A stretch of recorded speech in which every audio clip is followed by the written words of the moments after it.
Carrie Negon, thanks for being with us again. Millions of Catholics worldwide will be learning about how Indigenous people were treated by the Church and the state. The Pope and the Prime Minister are preaching penitence and forgiveness. What do you think, Negon, we'll start with you. What do you think the rest of the world is going to think or do because of this trip? Well, I think the exact fact of what you said, millions will be watching, is exactly why it's taken so long. I mean, this should have been done back in 2016 when it was called for by the Truth and Reconciliation Commission. But what will be exposed as well is the fact that the Catholic Church still has not paid their mandated compensation, legally mandated compensation, and there's also documents that they are holding in the Vatican and in archives throughout Canada that still have yet to make it to the hands of survivors, and so this will be exposed as well this week. Carrie, do you think the rest of the world's going to be paying attention to this trip? Yeah, definitely. Like Negon said, it was a lot of public pressure worldwide that contributed to this trip and why it's finally happening. Carrie, if the Pope begs for forgiveness, what happens after that in the context of not just Canada but the Christian world? From your personal perspective, what should happen? Well, I'm speaking as a former residential school student, and 4 generations of my family attended residential school. And so for me, this visit and this whole event has taken on a much personal role within my life and within my family. And an apology is fine. It's good. It's a good start.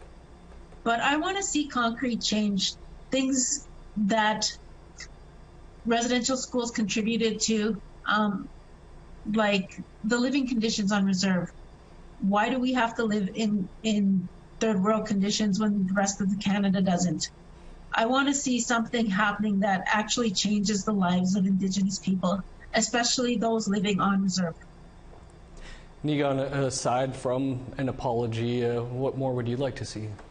Well, I think exactly you just saw it. A survivor like Carrie and thousands of others who have been calling for changes in their relationship with the Catholic Church. I mean, frankly, the Catholic Church still has a massive footprint in our communities.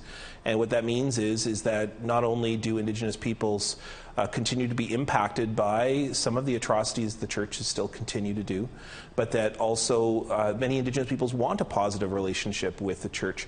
I mean, it is a very big, significant part of our lives, my family's lives, and for many Indigenous peoples, hopefully this will get some kind of peace, which is exactly why it had to take place on Canadian soil. The TRC was very specific to say that the apology cannot just take place in the Vatican, although that was a very remarkable moment to see ceremonies on the very place that was banned us in the past and called us superstitious devil worshippers. But to have it in Canada, to have the Pope face off against survivors and to say sorry, that will be a significant moment, but will only be the beginning of what must be a change in a relationship and a change of ethics and respect by the Church in our communities. Carrie, we've heard a lot of issues with survivors trying to access the $30 million that the federal government has provided here. Do you think this could have all been handled a lot smoother? Definitely. It could have. This shouldn't have taken so long. It should have been a much smoother transition.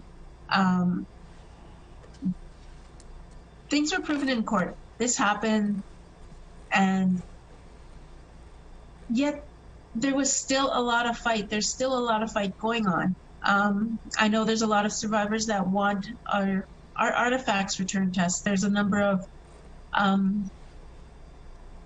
things that were taken from residential school students that are still in museums and still in archives, and there's a lot of people that want those back. Negon, do you think this all could have been handled better logistically? We're hearing, like I said, of survivors having trouble finding rooms, how they're going to get there, despite the government setting aside millions for those types of things.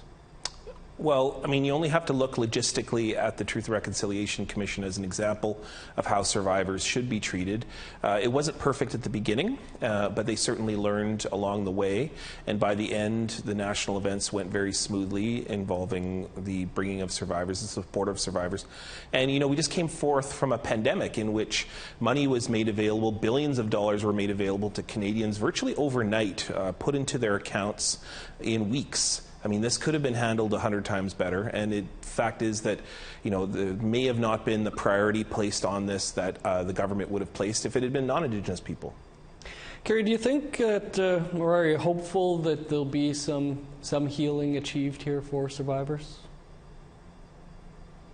I think it's a good start. We've seen a lot of progress with other churches like the Anglican Church, who's working alongside survivors. And it would be really nice to see the Catholic Church taking the same initiative and being more forthcoming, be more welcoming, and be willing to accept their responsibility in the damage they've done to Indigenous people. Niigaan, finally here, there are calls to repeal the Doctrine of Discovery as well. What effect could that have? On the ships of explorers, when they arrived in the 15th century, we're talking people like Columbus, Jacques Cartier, and so on, they carried with them papal bulls. These were decrees from the Pope. And what was on those pieces of paper was that upon arriving onto so-called empty land, and in the case of Europeans, it was land, even if it had human beings but were considered non-Christians, then basically the land could just be inhabited and declared for the king. That's what the Doctrine of Discovery looks like. And the basis for Canada is on top of that. It's like a house, right? So it's like the foundation of a house. So the foundation of it is that Indigenous peoples don't matter, and Indigenous peoples don't exist, and we don't have things like government, when of course, obviously, we do.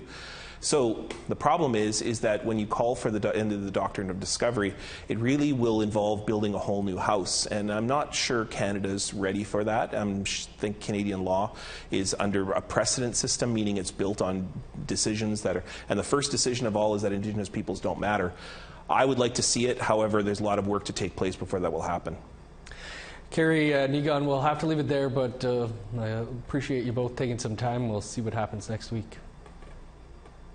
You got you. Thank you.